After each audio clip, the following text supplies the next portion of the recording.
बिस्मिल्लाहिर्रहमानिर्रहीम। अच्छा बेटा, नेक्स्ट हमारा टॉपिक है Avogadro's number and it's determination. तो ये भी लॉन्ग क्वेश्चन बनता है आपके सिलेबस के पॉइंट ऑफ व्यू से, डिटर्मिनेशन ऑफ एवोगाड्रो नंबर का ना। तो इसमें हम स्टार्ट करते हैं। तो पहला पॉइंट तो हम ये लिखते हैं एवोगाड्रो नंबर के बारे में ना, हल्की सी डेफिनेशन कर देते हैं कि भाई ये क्या होता है। कि हम कहते हैं कि एक मोल अगर हमारे पास कोई स्पीशी मालिक्यूल हो तो उसमें जो तादाद उस चीज की पाई जाती है उसको हम एवोगाड्रो नंबर का नाम देते हैं। दूसरे नंबर पे इस डेरिवेशन को करते हुए जो हम चीजें को लेट कर रहे हैं वो क्या है, जो एक्सपेरिमेंट हमने लिया है कि consisted of choosing a spherical particles of uniform density. कि ये डेरिवेशन करते हुए जो हमने यानी अजम्पशंस कह रहे हैं ना, एवोगाड्रो नंबर की अजम्पशन जो है वो क्या है। एक तो पार्टिकल जो मालिक्यूल्स हैं वो स्फेरिकल हैं, यूनिफॉर्म डेंसिटी के साथ हैं, डायमीटर उनका यूनिफॉर्म है, ठीक हो गया। और उनको मुख्तलिफ हाइट्स पे हमने काउंट किया है। गैस के सिलेंडर है ना, उसके अंदर गैस के मालिक्यूल्स हैं मुख्तलिफ हाइट्स के ऊपर, तो उसको हमने काउंट किया। ये कैसे count? With the help of microscope of very low depth of field के, एक जो माइक्रोस्कोप जो है उसको हम यूज किया है, और उसके जरिए हमने इसको जो है ना वो मालिक्यूल्स की नंबर ऑफ मालिक्यूल्स उनको ऑब्जर्व किया है, करके उनकी तादाद वगैरह को फाइंड किया। The low depth of field guarantees that delta H is small. यानी वो जो आप माइक्रोस्कोप यूज कर रहे हैं उसके लिए जो इलेक्ट्रिक फील्ड्स वगैरह आप अप्लाई कर रहे हैं उसको, जो इंस्ट्रूमेंट आप अब उसको ऑब्जर्व करने के लिए इस्तेमाल कर रहे हैं, तो उसका हमने वैल्यू जो है ना वो फील्ड की लो डेप्थ ऑफ फील्ड रखी है, ताकि जो delta H very very small रहे, और उसके हिसाब से हम अपनी ये जो कैलकुलेशन है वो कर सकें। अच्छा, इसमें हमारे पास आता है अब ये डेरिवेशन में पहले हमने ये शेप बनानी है आपने ना, ये वाला सिलेंडर स्ट्रक्चर बनाना है कि ये गैस का सिलेंडर है जिसमें ये ए उसका एरिया है, ये नीचे वाला लेवल यहाँ पे 0 हाइट है, और ये एच हाइट पे उस गैस का प्रेशर पी है। और फिर उस पी प्रेशर के बाद में small change in height, very very small change in height की है, तो उसके साथ प्रेशर चेंज हो जाएगा। क्या चेंज हुआ? डीपी उसका वैल्यू हो गई चेंज की, और वो इस पी से कम होगी। ये तो आपने पढ़ा हुआ ना, हाइट के साथ साथ गैसेस का प्रेशर जो है वो कम होता जाता है। ये से आप एटमॉस्फेरिक प्रेशर की बात करते हैं कि सी लेवल पे ज्यादा होता है, और जैसे जैसे आप हाइट पे पहुंचते जाते हैं तो हाइट पे जाने की वजह से जो गैसेस का प्रेशर है वो कम होता जाता है। तो बिल्कुल वही पॉइंट है कि एच हाइट पे अगर उसका प्रेशर पी है तो इस डी एच हाइट जो थोड़ी सी ऊपर आप जाएंगे तो प्रेशर कम हो जाएगा। तो यहाँ पे जो वैल्यू होगी वो इस पी में से ये जो डी पी चेंज आया उसको माइनस करेंगे, तो जो प्रेशर निकलेगा वो इस लाइन के ऊपर उसका प्रेशर ये होगा। ठीक हो गई। अब इस फार्मूले से, असल में ये फार्मूला स्टार्ट तो आपने यहीं से भी कर सकते हैं, ये minus D P is equal to rho G D H है। तो मैं आपको जरा बताना चाह रहा हूँ कि ये वाला फार्मूला कैसे आया ना, तो उसको पहले अंडरस्टैंड कर लेते हैं फिर आगे चलते हैं। अच्छा, हम इसमें कहते हैं कि जो अपवर्ड फोर्स, अब आप सिर्फ समझे कि ये वाले जो ये शेडेड एरिया बनाया हुआ है यहाँ पे गैस के मालिक्यूल खड़े हुए हैं, इन मालिक्यूल्स के ऊपर फोर्स अप्लाई हो रही है, डाउनवर्ड भी और अपवर्ड भी। अब हम पहले अपवर्ड की बात कर रहे हैं, वो क्या है? एरिया इंटू डीपी है। एरिया कितना है इसका? वो हमने कहा ए के बराबर है, और डीपी से मुराद प्रेशर, कि इनके ऊपर जो प्रेशर अप्लाई हो रहा है, नीचे वाले मालिक्यूल जो आके यहाँ पे प्रेशर अप्लाई कर रहे हैं और इसको लेके जा रहे हैं, ठीक हो। तो वो उसका डीपी, चेंज इन प्रेशर था ना, डीपी जो वो हमने पुट कर लिया। एरिया इंटू प्रेशर करेंगे तो ये इनके ऊपर लगने वाली अपवर्ड फोर्स है इन मॉलिक्यूल के ऊपर, कि यहाँ पे प्रेशर इस वक्त क्या है, वो डीपी हुआ पड़ा है ना, जो चेंज आया। अच्छा, और जो डाउनवर्ड फोर्स है वो उनकी ज़रबत वजन होगा, इन मॉलिक्यूल्स का वेट के बराबर होगा। वेट आपको पता है mg के बराबर होता है। मास आप डेंसिटी वाले फार्मूले से देखें तो मास जो है वो वॉल्यूम इंटू डेंसिटी के बराबर होती है, रो डेंसिटी को शो करती है, ठीक हो गया। फिर वॉल्यूम जो होता है वो होता है एरिया इंटू हाइट। एरिया तो ए है और हाइट इसकी क्या थी? डी एच थी, तो ए और टू डी एच करेंगे तो इतने हिस्से का ये शेडेड एरिया का वॉल्यूम भी निकल आएगा, तो ए डी एच रो जी आ जाएगा आपके पास, ठीक हो गया। अब ये अपवर्ड डाउनवर्ड फोर्स, ये मॉलिक्यूल यहाँ पे खड़े हुए हैं तो अपवर्ड डाउनवर्ड बराबर है, तो दोनों को इक्वल करेंगे तो एरिया कैंसिल हो जाएगा, तो D P is equal to rho G D H वाला फार्मूला हमारे पास आ जाता है, जो यहाँ हमने ये लिखा पड़ा है, D P is equal to rho G D H. अच्छा, इसमें नेगेटिव साइन क्या बता रहा है कि नेगेटिव साइन का मतलब ये है कि पी डिक्रीजेस विद हाइट, क्योंकि डीपी है चेंज को शो करे। चेंज हम लेते हैं फाइनल माइनस इनिशियल करके, ठीक हो गया। अब फाइनल की वैल्यू जो है वो चूंकि डिक्रीज हो रही है, छोटी है, और इनिशियल की वैल्यू जो है वो बड़ी है। यहाँ पे यही था ना, हाइट के साथ हमारा जो फाइनल है वो कम है और इनिशियल जो है वो बड़ा है। तो बड़े में से जब छोटे को आप माइनस करेंगे तो आपका आंसर नेगेटिव में ही आएगा। तो इसलिए हम नेगेटिव का साइन यहाँ लगाया, जो बता रहा है कि जी हाइट के साथ साथ प्रेशर जो है वो डिक्रीज होता है। तो minus D P is equal to rho G D h आ जाएगा। यहां से डी पी माइनस को इस तरफ शिफ्ट कर लें, फिर डेंसिटी बराबर होती है मास ओवर वॉल्यूम के, ठीक हो गया। अब उसी में फार्मूला पुट कर दिया इसने, ये rho is equal to mass over volume था, वॉल्यूम की जगह पुट किया 2 E K/3P। ये कहाँ से आया? ये वाली हमारे पास काइनेटिक गैस इक्वेशन से निकली हुई इक्वेशन है ना, P is equal to 2/3 E K। ये कहाँ से आई? ये लिखा हुआ इक्वेशन कि PV is equal to 1/3 mn c² बार होता है काइनेटिक गैस इक्वेशन। इसको 2 से मल्टीप्लाई 2 से डिवाइड करें तो 1/2 mc² तो काइनेटिक एनर्जी हो गया, और 1/3 जो है वो, ये 2/3 जो है वो साथ वैसे आ जाएगा, तो 2/3 और साथ E K आ जाएगा। अच्छा, आप कहेंगे सर एन भी तो है, एनर्जी तो सिर्फ मास लेती है। तो असल में एन से मुराद नंबर ऑफ मालिक्यूल है ना, और एम से मुराद एक मालिक्यूल की मास है। तो एक मालिक्यूल को जब एन से मल्टीप्लाई करेंगे तो वो मास सारे मालिक्यूल्स की निकल आएगी, तो फिर काइनेटिक एनर्जी भी सारे मालिक्यूल्स की एवरेज काइनेटिक एनर्जी आ जाएगी आपके पास। तो इसलिए फिर ये एम एन को इकट्ठा ही कंसीडर किया गया। तो ये वाला फार्मूला यानी P V is equal to 2/3 E K, तो यहां से वी निकालेंगे तो पी इधर आके डिवाइड हो जाएगा, ये वाली शक्ल बनेगी। और वो वी वाली वैल्यू हमने इस ऊपर जो रो इज इक्वल टू एम और वी था, इस वी की जगह पुट की, तो ये शक्ल। और इसको रीअरेंज कर लें यानी 3P जो है वो ऊपर आ जाएगा, तो 3mp/2 E K आपके पास आ जाएगा। ये रो की वैल्यू इस फार्मूले में जो ऊपर एक डीपी वाला फार्मूला था उसमें पुट कर दे तो हमारे पास ये वाली फॉर्म आ जाती है, -TB is equal to 3mPgDH/2E K आ जाएगा। अच्छा, इसमें ये वही चीज, ये वही वाला फार्मूला दोबारा उसने यहाँ पे लिखा है, लेकिन एक चेंज की है कि जो आपका P था, P वाला फैक्टर को D इधर कर दिया P के साथ ना, यानी P वालों को एक तरफ कर लिया और बाकी सारी टर्म एक तरफ कर दी।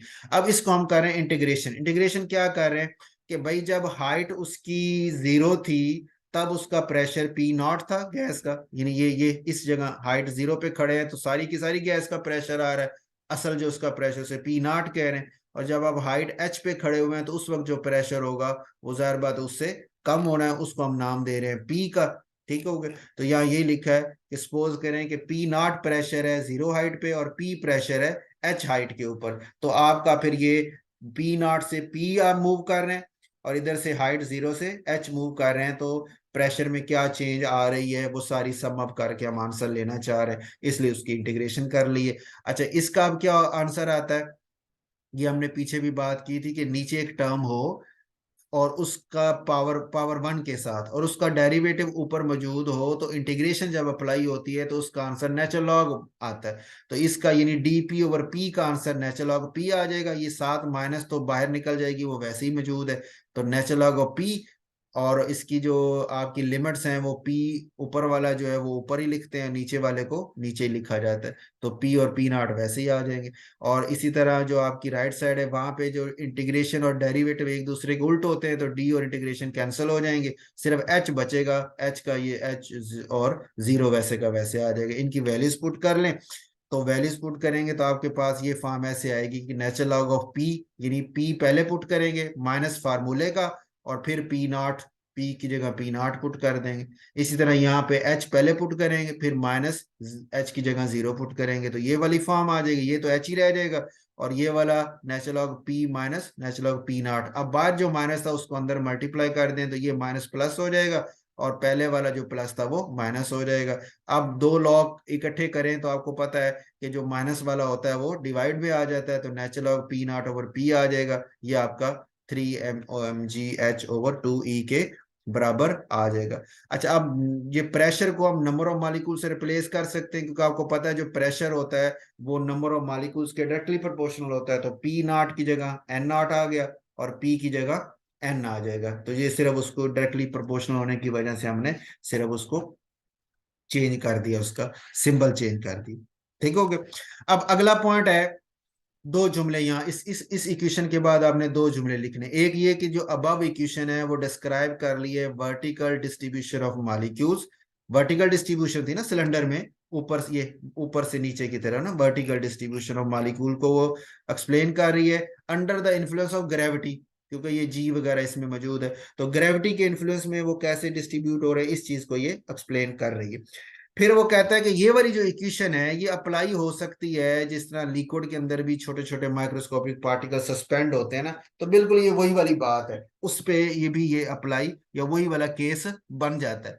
फिर हम कहते हैं अगर वो वाला केस बनता है तो एक हमने पढ़ा था आर्शिमीदेस का प्रिंसिपल, वो कहता था कि जब भी लिक्विड की बॉडी में कोई चीज आप इंसर्ट करते हैं तो जितने लिक्विड को वहां से हटाएगी, जितने वॉल्यूम को वहां से डिस्प्लेस करेगी, उतना वॉल्यूम उसके रिस्पॉन्स में, उसके रिएक्शन में ऊपर की तरफ फोर्स लगाता है। ठीक होगा, उस फोर्स की वजह से फिर उसका जो वेट होगा, उस अंदर जाने वाली एंटर होने वाली चीज का जो वेट होगा वो कम हो जाएगा।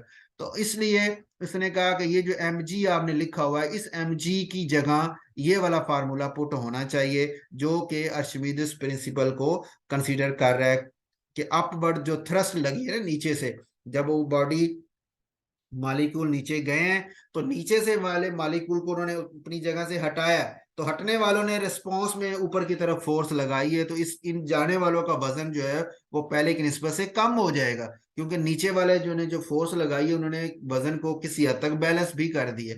ठीक हो गया, तो इस वजह से वेट जो है उसको फिर हम इन लिया कैसे, इस तरह के एम जी था, उसको आप लिख लें M N A, molar mass है ना, एम कैपिटल एम से मुराद मोलर मास है, मोलर मास को हम एम इंटू एवोगाड्रो नंबर से चेंज कर सकते हैं ना, एम से मुराद एक मालिक्यूल की मास, और एवोगाड्रो नंबर उस एक मोल में टोटल मालिक्यूल है कितने, तो एक मोल की मास को आप मोलर मास ही बोलते हैं, तो इसलिए एम इंटू एन ए से हम इसको चेंज कर सकते हैं, साथ जी वैसे ही है।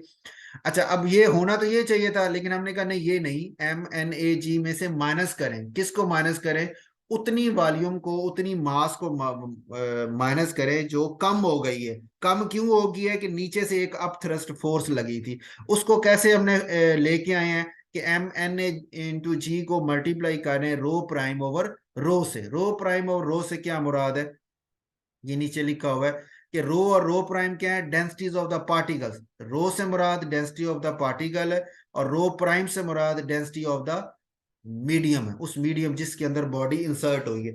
अच्छा, अब यहाँ पे ये पॉइंट भी एक यानी सुनने लायक है कि रो प्राइम को हमने ऊपर रखा है और रो को नीचे रखा है, रो प्राइम जितना बड़ा होगा उतनी वो इस वजन को उतना ज्यादा कम करेगा, यानी लिक्विड की डेंसिटी जितनी ज्यादा होगी उस मीडियम की, तो वो उसके पार्टिकल वहां ज्यादा मौजूद होंगे, नीचे से फोर्स लगाए भी ज्यादा लगेगी, तो उस आने वाली बॉडी की मास में कमी भी उतनी ज्यादा होगी, इसलिए इसको ऊपर रखा है। और जो पार्टिकल्स हैं उनकी डेंसिटी को नीचे रखा है। पार्टिकल कौन से, जो अब उस बॉडी में इंसर्ट हो रहे हैं, तो इंसर्ट होने वाले जो पार्टिकल्स हैं उनकी जो डेंसिटी है वो नीचे है, कि वो जितनी ज्यादा होगी उतनी वो मास को, यानी ये नीचे ज्यादा होने का मतलब है ये वाला आंसर छोटा हो जाएगा, तो फिर उसका माइनस होके जो आंसर निकलेगा वो बड़े निकलेगा, यानी उस आने वाली बॉडी की मास जो है वो ज्यादा हमें मिलेगी, ज्यादा फील होगी। ठीक हो गई, तो ये वाला पॉइंट हो गया जी। अब इसी इसी का आपने ये रो प्राइम और रो क्या चीज है उसके लिए ये जुमला आपने लिख देना है कि because of upward thrust on the particles due the displacement of their own volume of liquid, कि जब उन्होंने डिस्प्लेस किया तो नीचे से अपवर्ड थ्रस्ट लगी थी, उसको हमने ये रो प्राइम ओवर रो की शक्ल में लेके आए हैं। अच्छा, इन दोनों में से आप एम एन ए जी को कॉमन ले लें तो पीछे one minus rho prime over rho ये वाली शक्ल आ जाएगी जो यहाँ इन्होंने पहले से लिखी हुई है। ठीक हो गया, तो एम जी की जगह, इस इक्वेशन में एम जी की जगह ये वाली वैल्यू पुट कर दें तो उसकी फॉर्म आपके पास ये वाली बन जाती है। अच्छा, यहाँ पे अब ये इसने एक और चीज यहाँ ना हम चेंज की है, वो अगले पेज पे, लेकिन मैं इसको अगले पेज पे, बल्कि उसने वो डायरेक्ट लिख दिया ना, तो इसलिए मैं उसको यहीं पे सॉल्व कर देता हूँ। वो क्या है कि हमारे पास था ना P V is equal to 2/3 E K, अभी हमने पीछे शुरू में इसको ड्राइव किया था, तो वहां से हम कहते हैं कि अगर नंबर ऑफ मोल 1 हो जाए तो जनरल गैस जो इक्वेशन है उसके मुताबिक P V is equal to N R T होता है ना, तो एन 1 हो जाए तो P V is equal to R T, तो पी वी की जगह आर टी पुट कर दें। ठीक हो गई, तो आपके पास ये वाली शक्ल बन जाएगी इस तरह पीवी की जगह आर टी आ गया, 2/3 ई के। वैसे यहां से आप ई के निकालेंगे तो वो 3/2 आर टी के बराबर है। तो इस फार्मूले में जो ई के था उसकी जगह ये 3/2 आर टी की वैल्यू हमने पुट कर लिया है। 2 2 से कैंसिल, 3 3 से कैंसिल, बाकी सारी चीजें आपकी वैसी की वैसी ये नीचे आ जाती हैं। ठीक हो गई। अच्छा, इसको इसमें से अब हमने एक थोड़ा सा इसको और रीअरेंज किया है कि आर टी को फैक्टर को इस तरफ ले गए हैं, बाकी एन एम जी, और इसको हमने एलसीएम ले लिया है, तो rho minus rho prime over रो आ जाता है। इसमें हम क्या करते हैं कि ये जो आपका मास है ना, स्मॉल एम, ये स्मॉल एम उसको चेंज करते हैं ऐसे फैक्टर से जो हम कह लें कि और ज्यादा सिंप्लीफाई करने या मालिक्यूलर लेवल पे लाने के लिए। क्या कि मास बराबर होती है डेंसिटी वाले फार्मूले से, मास बराबर होती है वॉल्यूम इनटू डेंसिटी के। ठीक हो गई। तो वॉल्यूम, चूंकि हमने शुरू में एक अजम्पशन ली थी कि ये सफेरिकल है ना, सफेयर है, तो सफेयर का वॉल्यूम होता है 4/3 पाई आर क्यूब, वो आ गया, और साथ रो वैसी मौजूद है। तो अब m की जगह ये वाला फैक्टर आप पुट कर दें, इस m की जगह ये वाला फैक्टर आ जाएगा। तो रो, ये वाली रो जो है, ये वाली रो इसमें जो आ रही है वो इस नीचे वाली रो से कैंसिल हो जाएगी, ऊपर जो आया, तो आपके पास पीछे ये रो माइनस रो प्राइम बच जाएगा। इसमें अब हमने तो एवोगाड्रो नंबर निकालना था ना, एन ए को एक तरफ रख ले, बाकी सारी टर्म दूसरी तरफ कर दें, तो ये वाला फार्मूला फाइनल आपका एवोगाड्रो नंबर का आ जाता है, जिसमें वैल्यूज पुट करके हम एवोगाड्रो नंबर कैलकुलेट कर सकते हैं। और इस फार्मूले से जो वैल्यूज कैलकुलेट की जाती हैं उसकी रेंज जो है वो 6.5 10⁻23 से 7.2 इंटू 10⁻23 की रेंज में आ रही है। और असल जो एक्सेप्टेड वैल्यू हमारी जो चलती है वो 6.02 इंटू 10⁻23 की बराबर होती है। ठीक हो गई। तो बस यहाँ तक आपने इसको जो है ना वो मुकम्मल कर लेना है। लॉन्ग क्वेश्चन के हवाले से ना ये वाला आपका पॉइंट बन जाता है।